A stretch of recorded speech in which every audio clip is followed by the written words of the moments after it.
Good morning.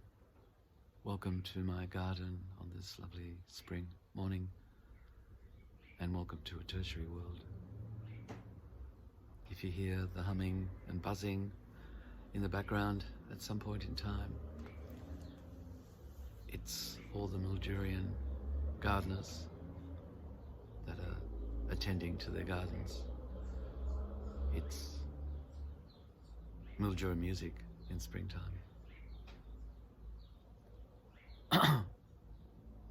Today I'm reading the last memory that arose along Nicholson Street as I walked it in 2008, and then I move on to the first memory that arose as I walked along Brunswick Street. Nicholson Street is the sixth of 7 north-south streets. Its colour is indigo, and this is the memory of the Exhibition Gardens tennis courts. I first played tennis on these courts with my father, my uncle, my cousins and friends.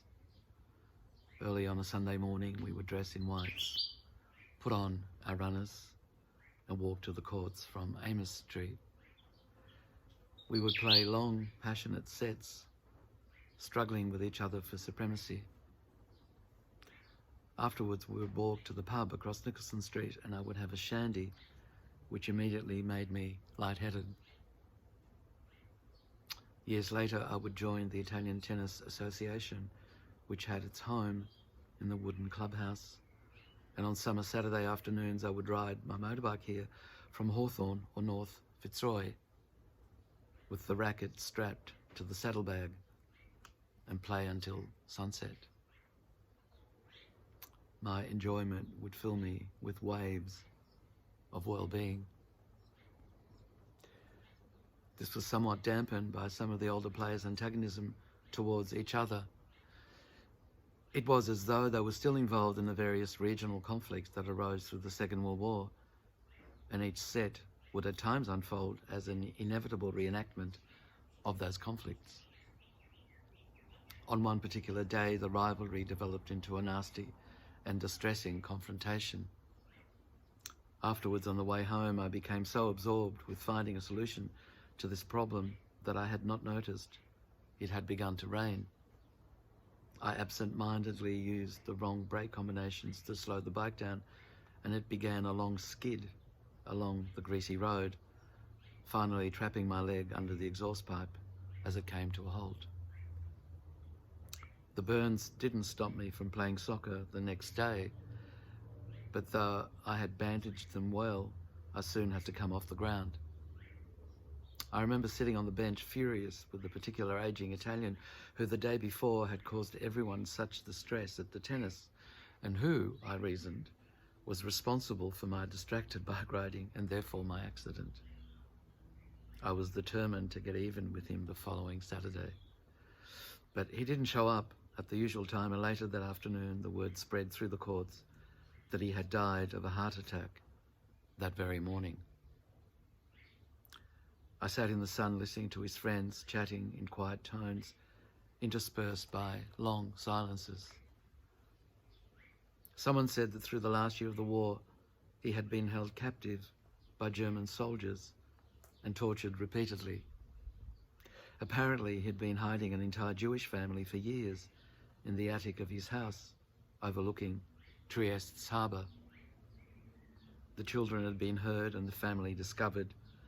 They were all immediately sent away to a concentration camp in Poland, and he had only been saved through his imprisonment because the Allied invasion had moved so unexpectedly quickly up the Italian peninsula and into Trieste that in the ensuing confusion he had been able to escape. I suddenly saw him very differently, all his bluster now unmasked, as pain as rage and fear. I wished then that I could have played with him just once more. Knowing his pain, I might have been able to allow his bitterness and goading to go unanswered. I might have looked around at the trees. I could have simply tried to concentrate on the pleasures of the game and allow Oscar, for that was his name, to keep battling his demons untroubled.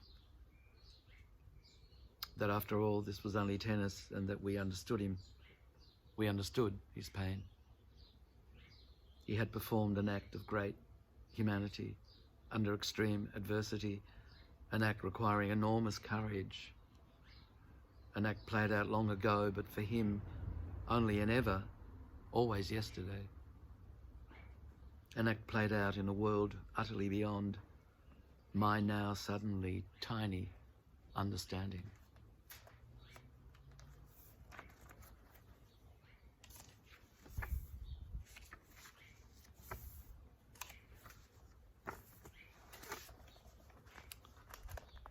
Brunswick Street is the 7th north-south street. Its colour is violet, and this is the corner of Brunswick and Victoria Streets, the first memory that arose as I walked along Brunswick Street.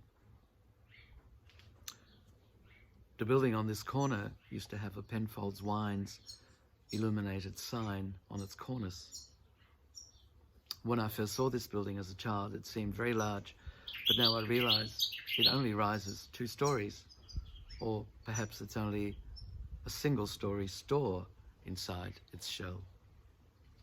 But it held my attention then, especially from the tram, as it wheeled around the bend in Victoria Parade and entered Brunswick Street.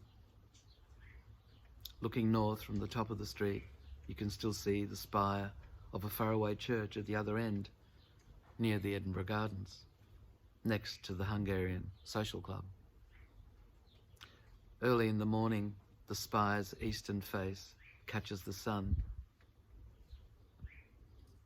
If you turn around and look south, you can see St. Patrick's Cathedral receding golden into the elms' autumn finery. As you scan it, many other spires suddenly appear scattered through the hazy horizon, and you realise you're in the midst of a sea of churches. All, you imagine, made of hard grey stone.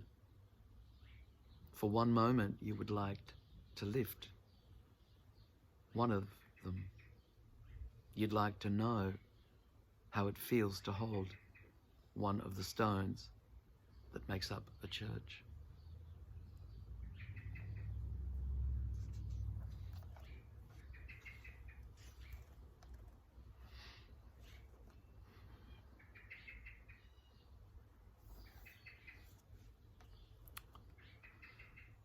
So tomorrow,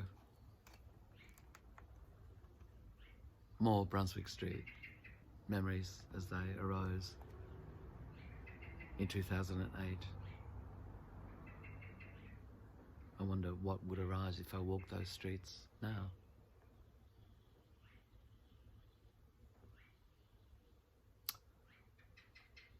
Have a lovely spring morning and afternoon. Until tomorrow.